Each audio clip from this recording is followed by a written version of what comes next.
ขึ้นมือเอาโซ่เฮ็ดมันจะเอาไปให้น้ำซองนี่ตั้งคืนหาสองเอาไปผลงานเอามาห้ามซองตั้งคืนโอ้จนห้ามซองบุ๊บก้น หนักได้บ่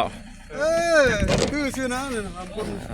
นี่โอ้ สอง ผลงานปี2พฤษภา กี่ก่อนกี่ไปแบบเอากล่องโฟมลงมานั่งกินปลากระไรบุญ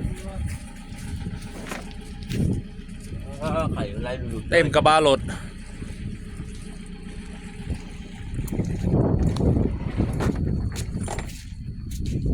อย่าเผาแล้วนะเลยก็ไปกินยากันแก้มึงก่อนนี่ กินยาตัวนี้ นี่ใช่น้อย ฮะ เอาตอนอันนั้นแม่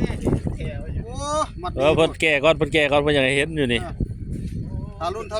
ปลายังอยู่นี่ก็ได้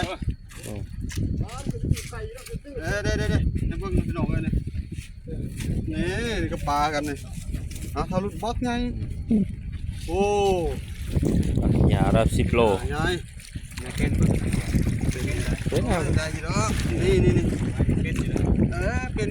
อยู่นี่เลยบ่แล่เนาะนี่เอาอีกแล้วพี่น้องเอ้ยนี่1แต้มคือกันนี่ก็ได้เต็มกระบะรถนี่เอานี่ตามส้มนี่ต่อไปอีกหน่อยนี่ตอนต่อไปกัน ติดตามตอนต่อไปเด้อคนแล้วเบิดก่อนจากที่ตายอีกไหม คนมันนี่ปลานี่คนมันนี่